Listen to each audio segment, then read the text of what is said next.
Good morning, good afternoon, good evening, and good night to whoever you are, whenever you are, wherever you are, whoever you are.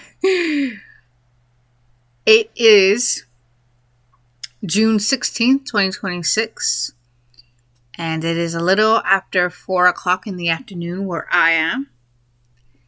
So I hope you guys are doing fine.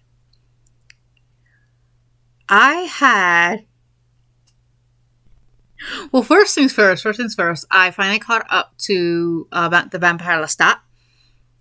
And I am. It's just like I want to know what happens next. So it looks like in the next coming episode, we're going to see how Lestat had became the vampire Lestat.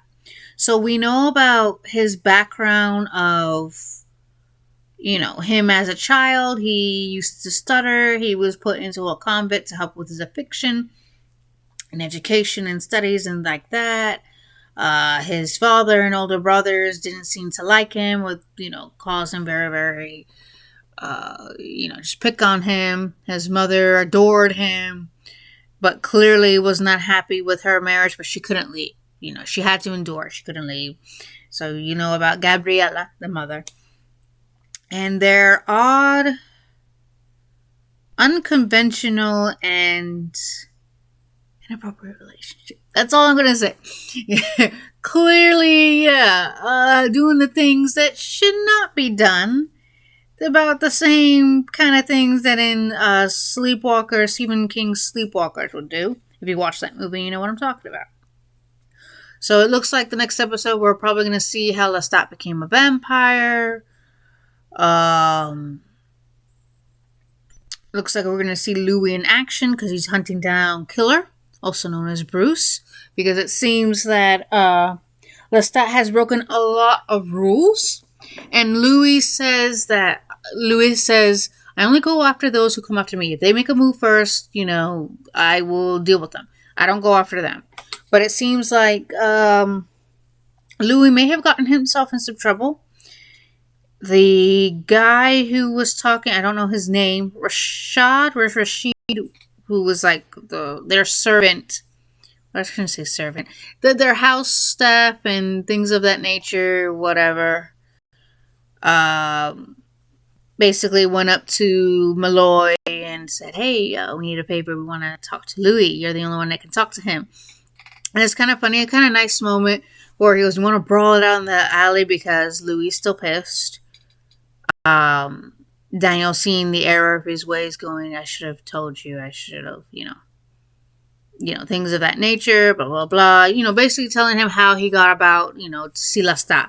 So my predictions wasn't Lestat wants Malloy. So Lestat did ask Daniel Malloy. But it wasn't the way that I thought it was. So it wasn't like, Daniel's letting Louis know, hey, guess what? Guess who called me up? What do I do? Blah, blah, blah. Turns out, Lestat said we're doing a rewrite. You come on down. You need to hear my story. It's only fair, blah, blah, blah. And of course, they meet up with Louis, things of that nature. What else? It was kind of funny because he goes, hey, don't eat me. But they're producing the documentary, so I kind of have to be on heel. But Daniel says something rather interesting. He goes, I've had moments where it feels like the rapture, no one's gone, and I feel him. I feel Armand. Does that happen between you and Lestat? Because Lestat is Louis' maker, things of that nature. And Armand is Daniel's maker. So he's asking, hey, how does that work between maker and fledgling or progeny or whatever? And Louis goes, no, we've never had that.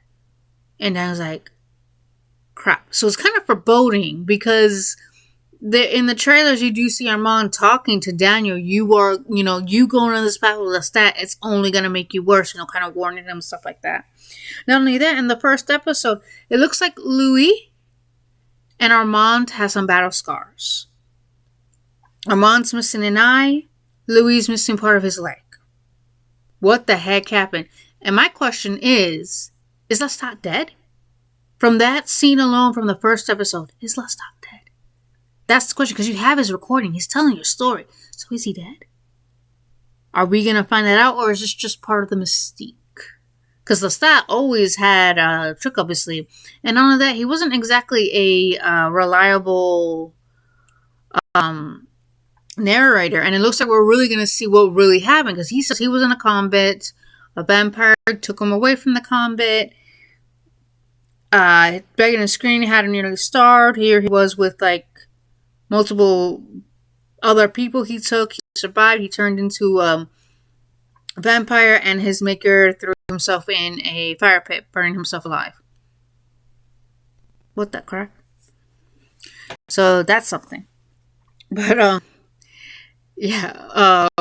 So over the weekend, I mean, we're all guilty of it. We're all guilty of it. Even I am. Like, I'm not gonna be a saint and go, "Oh, I've never done that." No.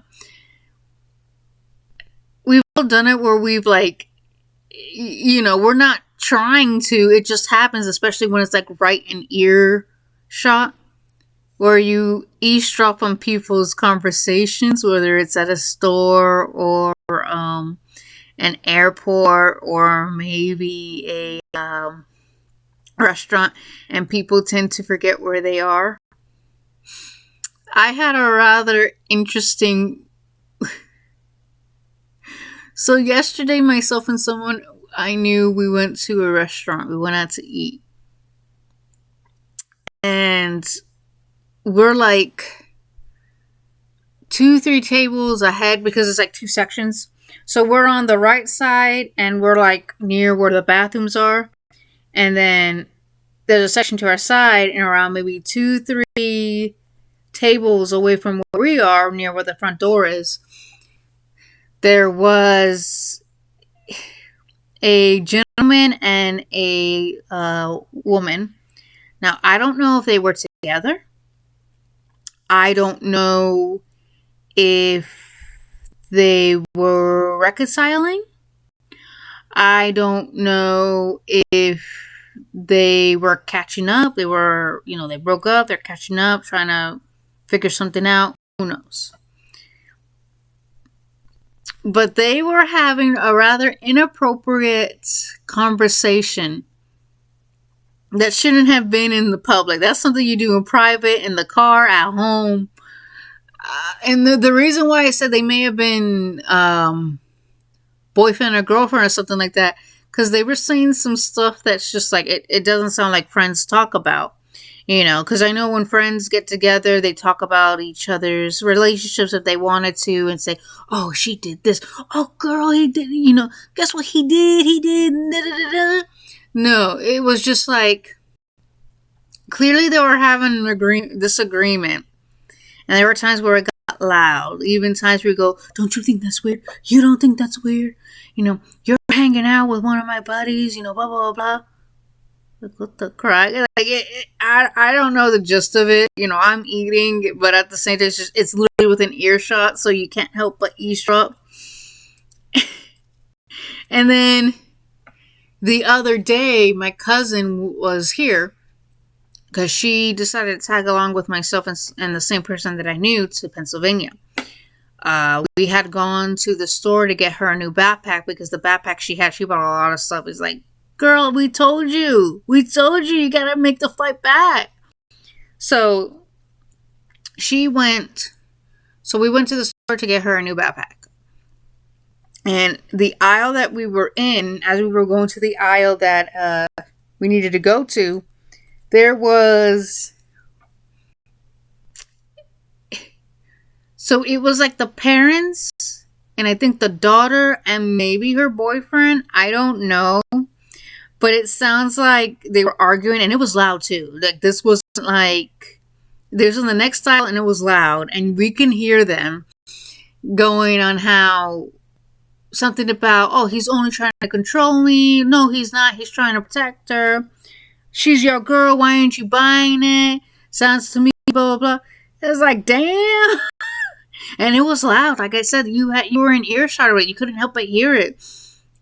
And so the person that I knew said, one of these days we need to, when we hear something like that, we need to follow them. I'm like, well, we get in trouble for that. They're like, no, we just go in the aisle before them and we just listen to what they're saying. I was like, oh my God. And it's crazy because, like, you could be at a restaurant and you can overhear it. It's not your fault.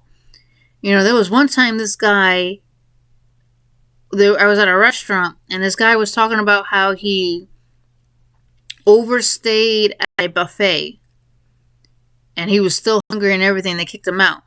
And they said, well, I'm still hungry. And they said, we don't care. You're over the limit. You know, I guess there was like an hour or 2 hour limit to stay there, depending on the place. And they kicked him out. It's like, damn. And then, yeah, it's just, yeah. Have you guys ever eavesdropped on someone and there was like a really good conversation? You just couldn't help but like want to listen to it? Because sometimes I do that too. Ooh. Oh, so and so's in trouble. But yeah, yeah, let me know what you guys think because that's just funny as heck. Yeah, that's about it. Some conversations are really really good. Others are like, what the crack? What the crack? It's crazy. Yeah.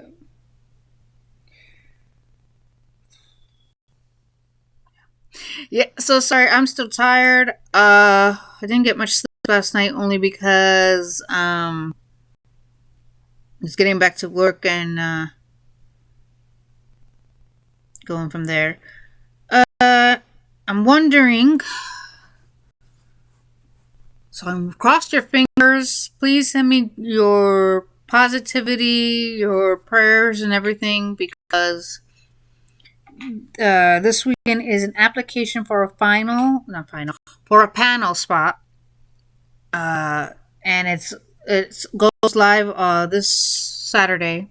So if you guys could bring in your positive energy, your prayers, or whatever you want to do, I would be greatly appreciative because I would really like for my application to do a panel and show my documentary at this convention called Retro Game Con.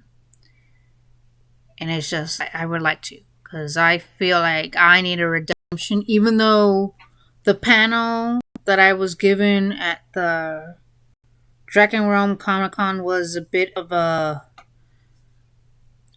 washout, a rain out. I feel like I want to have redemption, and sometimes you got to do it yourself.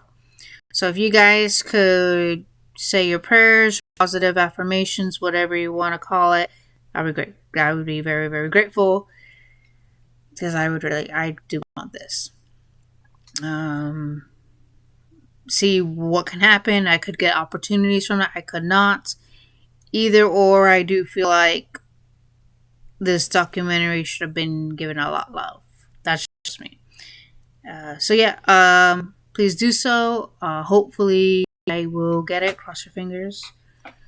Have a good rest of your day, you guys, and be safe out there. And until next time, see you then. Bye.